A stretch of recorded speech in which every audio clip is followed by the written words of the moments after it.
Hello! Today we're going to talk about modal verbs. And we're starting from modals of certainty. Yani kesinlik belirten modal verb'ler. Biliyorsunuz gereklilik bildiren ya da kesinlik bildiren ya da zorunluluk bildiren modal verb'ler var. Must, have to, may, can, should. Now we're going to start from may, might, and could. May, might, and could modal verbs are interchangeable. Yani bir ihtimal belirten bu modal verb'ler çoğu zaman birbiri yerine kullanılabiliyor ve aynı anlamı veriyorlar. So let's see the examples here. You should wear your cap. It could rain tonight. So here the first modal verb is should. Bu aslında gereklilik belirten bir modal verb. Bu şu anki konumuzla alakalı değil. Biz buraya odaklanacağız ama hatırlayalım. You should wear your cap. Şapkanı giymelisin. Here, it could rain today. So the weather forecast says, or the weather forecast calls for rain in the afternoon, for example. And your mother tells you to wear your cap because she listened to the weather forecast in the morning, which says it would be raining today. Okay, so that's why you say, hey, it could rain today. It's not 100% sure. Bu %100 kesin olan bir şey değil. Ama nedir? Hani %50 diyebiliriz. Bugün yağmur yağabilir. It could rain today. Burada it may rain ya da it might rain today diyebilirdik. Anlamı aynı kalırdı. Another one, she might be late to school this morning. Where is Zeynep? And you ask your friend, and she says, I just called her. She was still on her way, so she might be late to school today. So she might be late to school this morning. Yani, or let's say Zeynep okula geç kalabilir. Again, this is a possibility, okay? So, certain derken kesinlikten bahsediyoruz. Bu kesinlik tam kesin, emin olduğumuz şeyler olabilir ya da ihtimal verdiğimiz şeyler olabilir. Burada may, might, could, possibility, yani ihtimallerden bahsediyoruz. She might be late to school dediğimizde ise bugün okula geç kalabilir. She might be late for school today, so, you know, she might be on the way right now. And the next example, let's call her office. She might be there. For example, you're trying to reach your friend and then you call her home and you call her grandparents, but she's nowhere. Then you say, okay, let's call her office. She might be there. Haydi ofisini arayalım. Belki de oradadır. She might be there. Again, if you say she could be there, or she may be there, or she might be there, or maybe she is there, they're all fine. They all express the possibility. And I might be wrong. Jack may not be the murderer. So this sentence seems like to have been taken from a detective story, a crime story, değil mi? Bu cümle sanki bir dedektif hikayesinden alınmış gibi duruyor. I might be wrong. Belki de yanılıyorum. Yani yanlış olabilirim, yanlış düşünüyor olabilirim. I might be wrong. Burada gene hatırlatalım, I could be wrong ya da I may be wrong dediğimizde de anlamda pek değişiklik olmuyor. Hepsi possibility yani ihtimal belirten modal verb'ler. I might be wrong, Jack may not be the murderer. Burada ise olumsuz yapısı var. Jack may not be the murderer.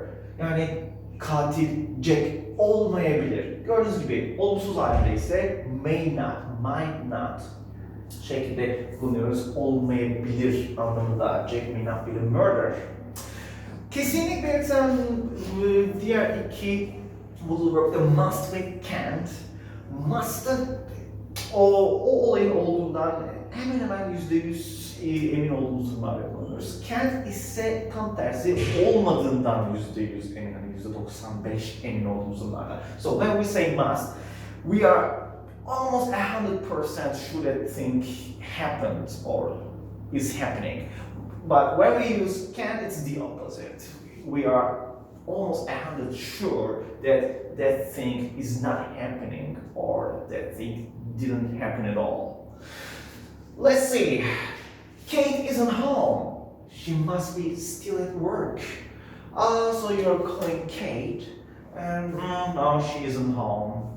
So Kate edited, or you knock at her door, and nobody is answering the door. So Kate isn't home. She must be still at work. And Kate edited.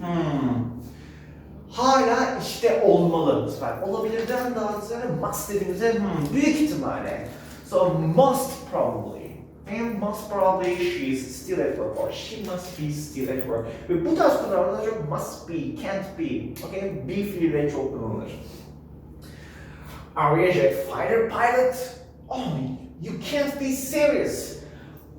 Jet fighters are like, combat planes, okay? They are very fast and they have weapons and they're used in battles and wars, okay? So are you a jet fighter pilot? Sen jet uçağın pilotu musun? You can't be serious. Bu sefer must'ın tam tersi. Bu sefer olmalı değil, olamaz anlamında. So you can't be serious is like a fixed phrase, okay? Bu çok kullanılan bir şaşırma ifadesi. When you are so surprised or shocked after some news or after some information someone is giving you, you're like, oh, you can't be serious. Ciddi olamazsın. Okay. Bunun hatta must'ı kullanımı da var. Daha hani şaka yapıyor olmalısın. Yani bazen, oh, you must be kidding şeklinde görebilirsiniz. And next example, Peter won't answer the phone. He must be on his motorbike.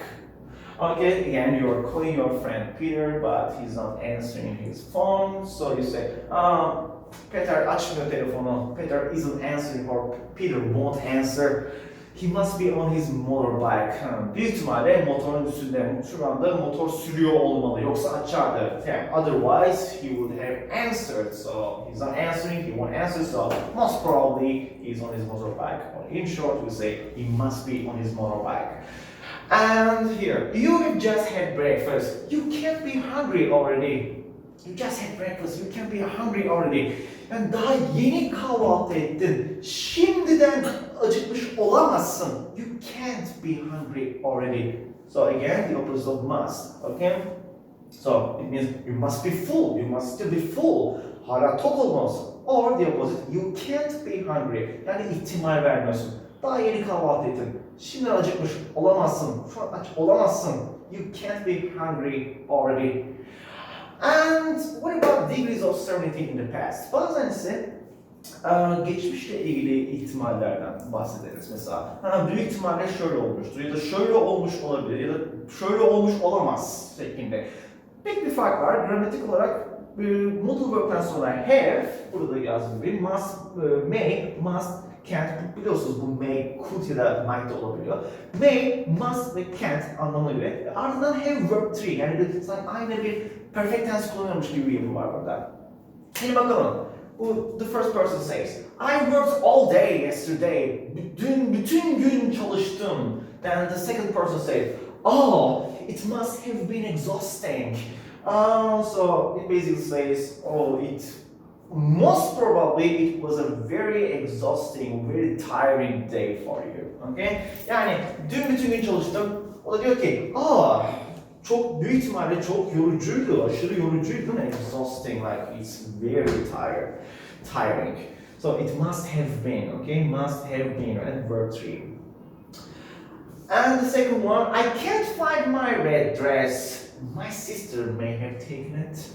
And here, okay, bulamıyorum diyor. Evet, kırmızı elbisemi bulamıyorum. Kız kardeşim almış olabilir. Bu ihtimal bu sefer geçmişte olmuş ya da olmamış bilmiyoruz. O yüzden may kullanmak. It's a model of possibility. And my sister may have taken it again. May have verb 3. Ablam ya da kız kardeşim almış olabilir. Belki de o aldı anlamında. And Ronnie is an honest man. He can't have lied to us. Ronnie dürüst bir insandır, dürüst bir adamdır. He can't have lied to us. Aynı yukarıda gördüğümüz, you can't be hungry, aç olamazsın şu anda ihtimal vermiyor. Bu sefer geçmişte olan bir şeye ihtimal vermiyorsun. Hayır, öyle bir şey olmuş olamaz. He can't have lied to us.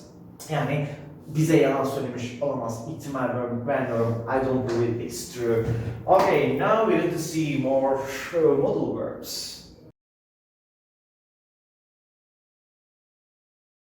After modals of certainty, let's talk about modals of advice, suggestion, necessity and obligation. Yani hangi modul var? Bir tavsiye ya da tembihten söz ederken ya da bir öneride bulunurken ya da bir gereklilikten ya da bir zorunluluktan bahsederken kullandığımız modal verb'ler. And this time again we're going to use must. Buradaki kullandığımız must bir önceki kısımda kullandığımız must'tan anlam olarak farklı çünkü bir öncekinde olmuş olmalı ihtimali kesinlikten bahsediyor. Burada ise bir kural anlamında kullanacağız. Let's say all workers must wear safety equipment. Bütün işçiler must wear, giymelidirler, giymek zorunda. Burada have to da kullanabiliriz çünkü bir zorunluluk var değil mi? All workers must wear, bütün işçiler giymelidirler, güvenlik ekipmanları giymelidirler. All workers must wear safety equipment. And visitors must pay $10 to enter the museum. Again, we can also say visitors have to pay or visitors must pay $10 to enter the museum. Again, these are about obligation. Okay, obligation, zorunluluk belirten şeyler. When we have to check out before leaving the hotel, biz ne yapmalıyız? Ve burada da aynı şekilde, aynı burada have to değiştirdiğimizi, burada must'ı değiştirdiğimiz. So in this kind of sentences that expresses obligation, must and have to, these two modal verbs are interchangeable. Yani bu tarz zorunluluk belirten cümlelerde must ve have to birbirinin yerine geçebiliyor. So we have to check out. Ne yapmalıyız? Çıkış yapmalıyız. Ne yapmadan önce? Otelden ayrılmadan önce çıkış yapmalıyız. Çıkış yapmak zorundayız. Again, it's about an obligation. We have to check out before leaving the hotel. And my father just called. I have to go. Oh, this is a very, main excuse to want to leave a party when you're bored and you say, oh, I'm sorry guys, my father just called, so I have to go. Alright? Babam aradı, şimdi aradı, gitmek zorundayım. Again, this is a necessity or obligation, okay? Bu bir gereklilik yine ya da bir zorunluluk because your father is calling, right? It might be urgent. And while have to expresses obligation and sometimes a very strong necessity, when you say don't have to, it's so relaxing, it's so, loose, okay? So when you say, I don't have to work tomorrow. Because I have to dediğinizde bir zorunluluk vardı değil mi? Daha böyle bazen hatta gereklilik, bir stres belirten bir durum bile olabilir. I have to. Ama don't have to dediğinizde tam tersi. Just relax, don't worry, you don't have to. Like here, I don't have to work tomorrow. What a bliss. Yarın çalışmama gerek yok. Yarın çalışmak zorunda değilim. I don't have to work tomorrow. What a bliss. Ne büyük mutluluk. And very similar to have to, we also use need to for necessity. Bazen de gerekir anlamında, gerekiyor bir şey yapman gerekiyor anlamında. Have to'ya yakın anlamda need to da kullanabiliriz. Need to bazen have to anlam olarak, bazen have to'ya bazen shoulda yakın. For example here, you need to ask your teacher before going out. Maybe you need to go to the restroom and then you say, oh my god, I think I'm gonna go to the restroom right now. And your friend says, this is happening in the class by the way. So your friend says, okay, don't forget to ask your teacher, or you need to ask your teacher before going out. Here you can also say, you have to ask your teacher. So when you say have to, it doesn't change the meaning, dramatically, but it's, it makes this expression kind of stronger, let's say. And just like have to and don't have to, we have the same difference, need to and don't need to. For example, your teacher is going to give you an exam next week, and so far you have studied only Unit 1. You have only studied Unit 1. So she says, okay everyone, you don't need to study Unit 2. So ne yapmanız gerekmiyor? İkinci üniteyi çalışmanız gerekmiyor, çalışmanıza gerek yok. You don't need to. Again, need to yapmanız gerekiyor ya da yapmam gerekiyor. Don't need to, I don't need to, or you don't need to ise yapmam gerekmiyor ya da yapmam gerekmiyor. What about should? Should is again about necessity, okay? Sometimes suggestion or advice. For example, I think you should see a doctor immediately. Burayı daha çok advice anlamında ya da bir necessity anlamında, yani bir tembih ya da bir tavsiye veriyorsun.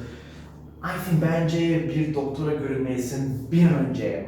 For example, your friend is just coughing very badly, okay? Just constantly and very badly. And you say, oh my god, you cough so badly. So I think you should see a doctor immediately. And maybe, for example, this time it's like an advice or maybe even a recommendation, right? Bu da bir öneri, a suggestion gibi. Maybe you should paint your room blue. Belki de odanı mavi boyamalısın. Ha? Ne dersin? What do you think? Maybe you should paint your room blue. I think the color blue will fit in your room very well. And had better. You may not have heard it before, but had better is another modal verb that expresses necessity and most of the time advice. And even warning. Evet, had better ise should'un daha güçlü versiyonu diyebiliriz aslında. Had better dediğimizde daha çok yine bir tembih var, hatta bir uyarı niteliğinde bile kullanılan bir modal verb. Had better. You had better arrive before 1 p.m. This is something your colleague or maybe your teacher or your boss tells you. Okay? Yani bu had better, buradaki better'den de tahmin edebileceğiniz gibi iyi olur anlamına gelen bir modal verb. You had better arrive. Saat 1'den önce gelsen iyi olur, okay? And the negative form is of course, you had better not call him now. It's almost midnight. Neredeyse gece yarısı oldu. Onu şimdi aramasan iyi edersin, aramazsan iyi olur, aramazsan iyi edersin. You better not call him now. Okay guys, now let's move on to the second lesson today.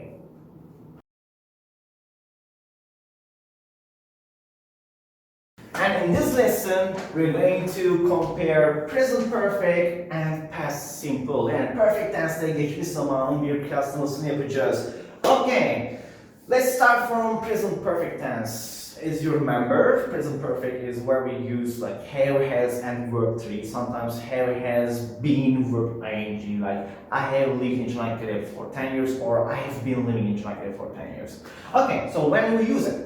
We use present perfect for things or for actions that started in the past and are still relevant today. Yani biz perfect tense'i kullanırız hangi şeyler için, hangi olaylar, hangi eylemler için geçmişte başlayan ve hala geçerli olan, hala devam eden durumlarda kullanıyoruz. Let's see the examples here. I've been living in Çanakkale since 2016.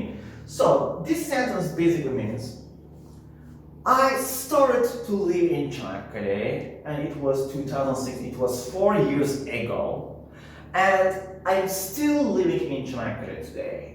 So in one sentence, we just give this information by using perfect tense. I've been living in Çanakkale since 2016. Buradaki continuous form. This is the present perfect continuous form. Okay? Çanakkale'de 2016 yılından beri yaşıyorum. Also remember the difference between since and for. When we use since, we use at the starting point, the starting date of that event. Yani since kullandığımızda beri anlamı veriyor ve biz o başlama noktasını veriyoruz. Şu tarihten beri ya da şu zamandan ya da şu olaydan beri. What about for? My uncle has been a teacher for 12 years. For example, okay here, my uncle has been a teacher. Amcam ya da dayım bir öğretmendir. Bunu tek başına kullandığımızda yani normal present simple tense kullandığımızda dersin ki my uncle is a teacher. Just like for example your teacher. And so what does your uncle do? Amcam ne iş yapar?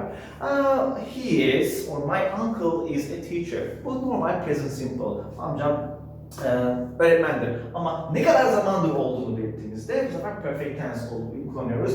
Is yerine has been. Okay? My uncle has been a teacher for 12 years.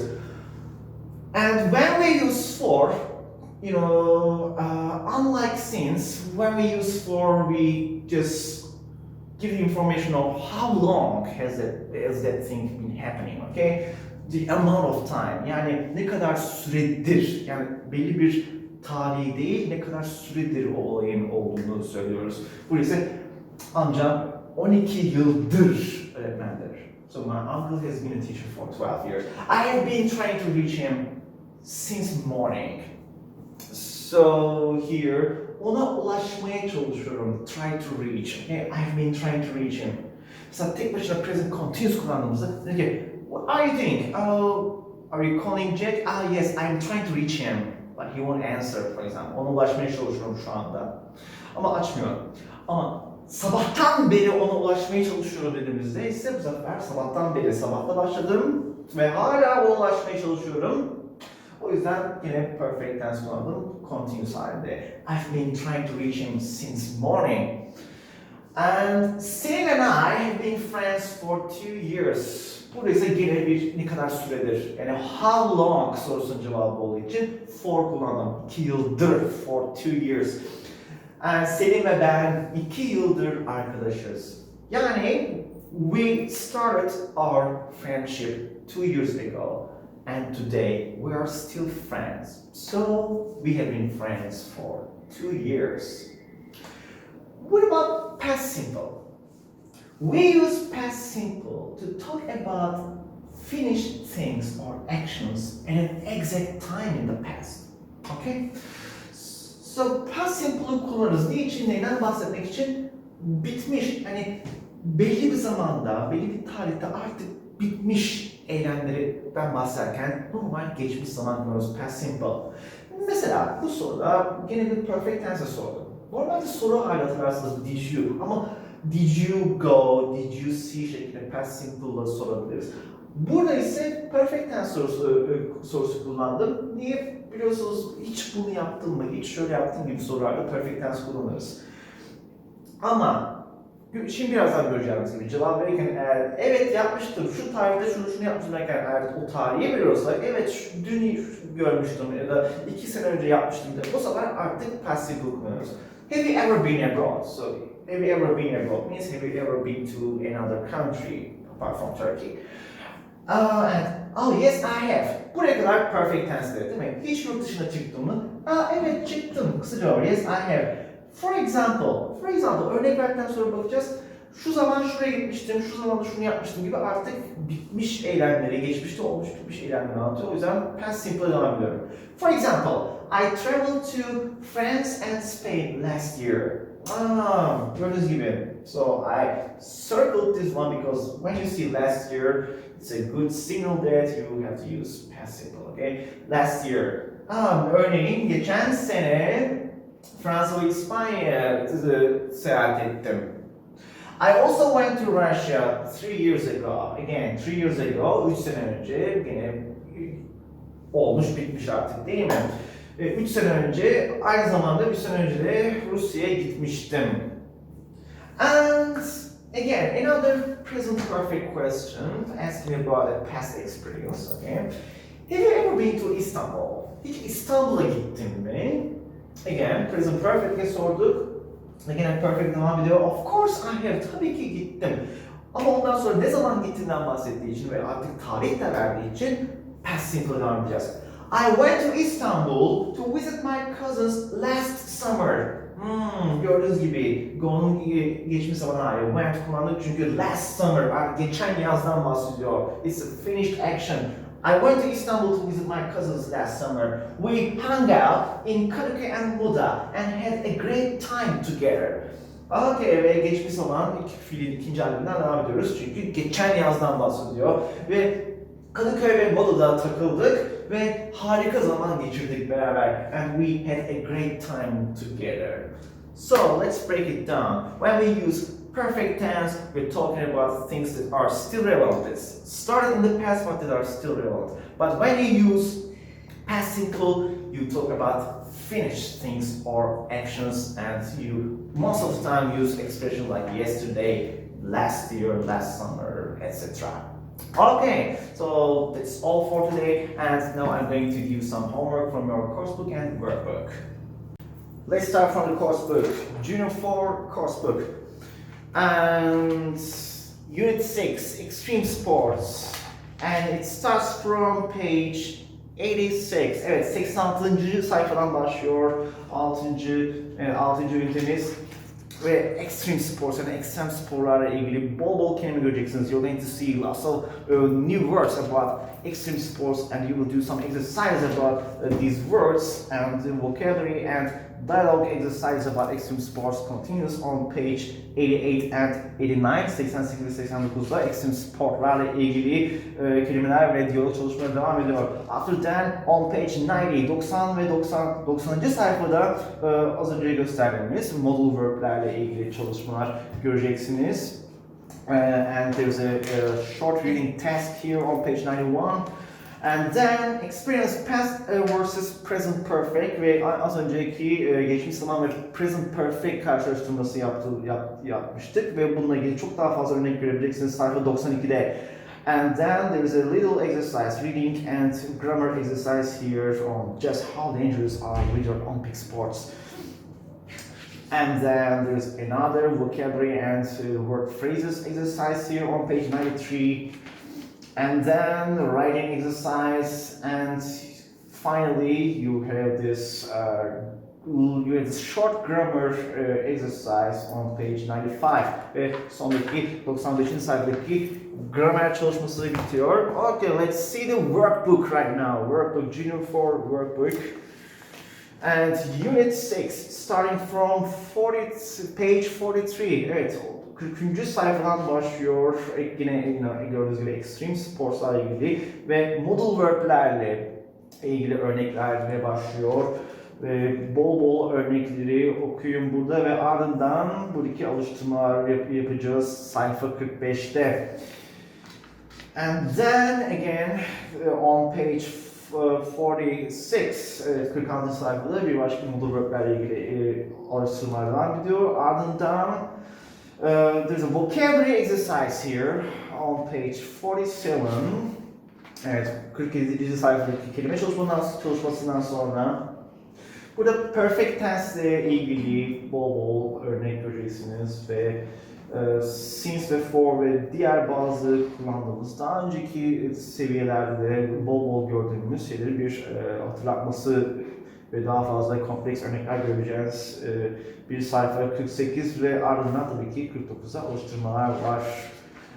Present perfect ve past simple arasındaki farkla ilgili buradaki kelimeleri, parantez içindeki fiilleri doğru şekilde yerleştireceğiz. And on page 50, there's a reading text about extreme sports again. Then this unit, concluded with this writing exercise on page 51. Evet, 51'deki bir extreme sportlarla ilgili yazı çalışmasıyla da bitiyor. Okay guys, so that's all for this week.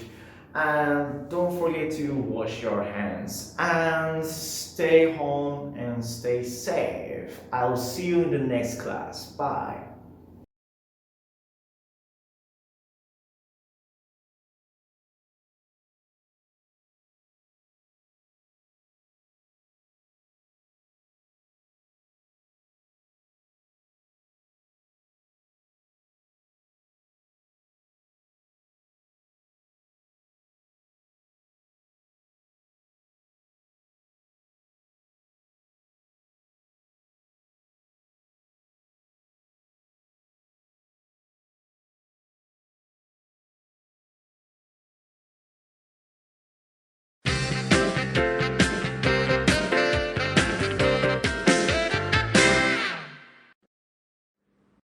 One.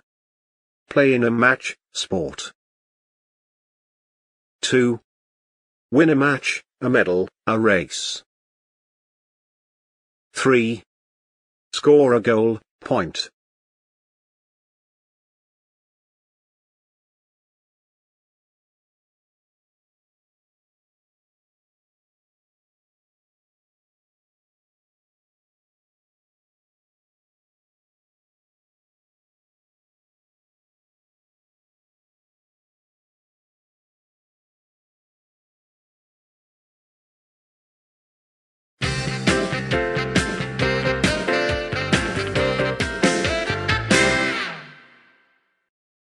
Have you ever tried any extreme sports, Nina? Yes, I have, Sarah. I did something a bit different last year when I just turned 25. I celebrated it for the first time away from my friends and family. By celebrate, I mean I went bungee jumping. Wow. How did you dare? Are you a bit of an adrenaline seeker?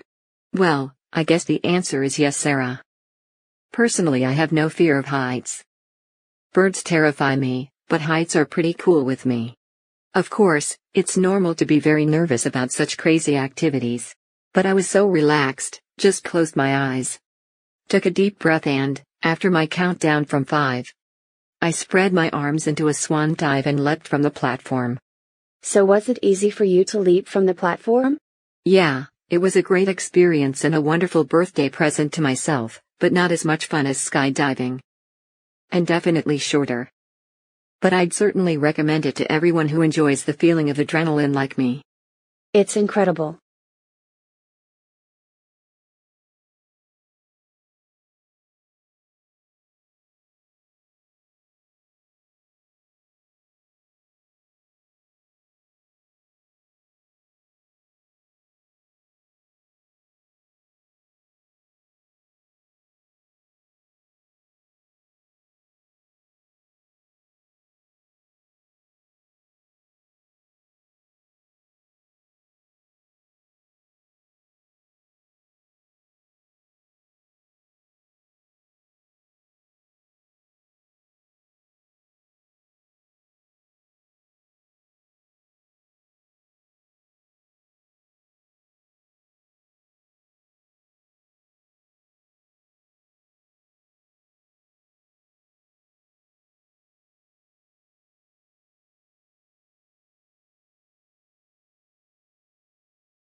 Final. Fit. Live. Time. Cycling. Exciting. Ice hockey. Olympics. Badminton. Biking. Swimming. Win.